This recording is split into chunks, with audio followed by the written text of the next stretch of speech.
اکثر یہ دیکھا گیا ہے کہ اولیاء مزارات کے حاضری کے وقت اکثر لوگ مزار سے ڈائریکٹ مانگتے ہیں کہ مانگنا درست ہے؟ دراصل اللہ کے سوا کسی سے بھی ہم ڈائریکٹ مانگے نا تو حقیقت یہ ہے کہ وہ انڈائریکٹ ہی ہے۔ اس کو میں آپ کو ایک موٹی سی مثال دیتا ہوں جو سعادت مند ہے ان کی سمجھ میں آ جائے گا۔ روزی کون دیتا ہے؟ اللہ۔ کبھی ڈائریکٹ اللہ تعالیٰ نے کہا کہ یا اللہ میری جھولی میں نوٹیں ڈال دے، میری تنخواہ بڑھا دے، کبھی نہیں کہا ہوگا آپ نے۔ تنخواہ بڑھانے کس کو کہتے ہیں؟ سیٹ صاحب مہنگائی بڑھ گئی ہے، برا نہیں ہوتا، دعا یہی کرتے ہیں یا اللہ میری روزی میں برکت، روزی برکت کے وظیفے بھی کرتے ہیں، لیکن مانگتے جا کے سیٹ سے۔ تو یہ سیٹ کا دینا اور سیٹ سے ڈائریکٹ مانگنا حقیقت میں یہ سب انڈائریکٹ ہے۔ کہ حقیقت میں روزی اللہ دے رہا ہے، اب وہ سیٹ کے ذریعے دے رہا ہے۔ تو جب یہ مطلب یعنی کہ گھوٹالا سیٹ جو ہے اس سے ڈائریکٹ مانگنا آپ کی سمجھ میں آ جاتا ہے، اور یہ ہمارے سچو کلے اولیاء کرام ہیں، ان کی خدمت میں عرض کرنا سمجھ میں نہیں آتا۔ سچو غوث سے اعظم صنم پیر آہے، سچا غوث پاک بسم اللہ الرحمن الرحیم۔ السلام علیکم ورحمۃ اللہ وبرکاتہ۔ لسنر کلپ آپ نے سنا، یہ سارے مثالیں غلط ہیں، اس لیے کہ یہ اپنے آپ کو صحیح ثابت کرنے کے لیے الٹی شلٹی آنگے بانگے مار رہا ہے، اور حالانکہ یہ غلط بات ہے۔ قرآن کریم میں واضح ارشاد ہے ایاک نعبد و ایاک نستعین، تم میری ہی عبادت کرو اور مجھ سے مدد مانگو۔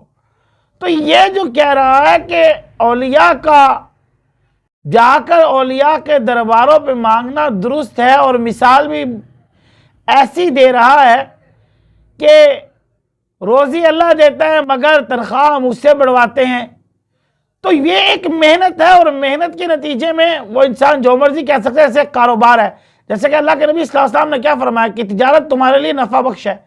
اب تجارت کا جو نفع ہے وہ متعین نہیں ہے، وہ انسان کو تجارت سے بہت سا فائدہ ہوتا ہے۔ اب یہ نہیں کہ تجارت سے مدد مل رہی ہے، تجارت سے بندہ مدد مانگے کہ مجھے تجارت جو ہے تجارت مدد کر، یہ تو ایسے مثال فضول ہو جائے گی۔ بندہ جا کر کہے درخت مدد کر، درخت پھل دے، حالانکہ درخت اللہ کے حکم سے پھل دیتا ہے، یہ سب عام مانتے ہیں، لیکن کوئی جاہل، کوئی الو کا پٹھا، کوئی لانتی جا کے کہے درخت پھل دے، او درخت مدد کر، درخت اس کی کیا مدد کرے گا؟ وہ کہے بھائی درخت سے پھل مانگ رہا ہوں لہذا درخت مدد کرے گا۔ ایسی بات ہرگز، جب یہ مثال درست نہیں تو یہ بھی مثال درست نہیں۔ مگر لوگ بڑے واہ واہ کرتے ہیں، اور یہ اللہ ایسی سٹائل سے اللہ کہہ رہے ہیں کہ ان سے بڑا شاید اللہ کو ماننے والا کوئی نہیں۔ جب بات مشکل کشا پر آتی ہے تو کبھی شیخ عبد القادر جیلانی کو بناتے ہو، کبھی احمد رضا خان بریلوی کو بناتے ہو، کبھی جو ہے وہ کسی اور معین الدین اجویری کو بناتے ہو، لیکن حالانکہ مشکل کشا اللہ کے علاوہ کوئی نہیں ہے۔ اور جو اس نے مثالیں دی ہیں یہ سب بکواس مثالیں، جیسے میں نے آپ کو ایک مثال سے سمجھا دیا، اور ایسی کروڑوں مثالیں ہیں، لیکن واضح اللہ نے کیا فرمایا ایاک نعبد و ایاک نستعین۔ مدد کے لائق کون ہے؟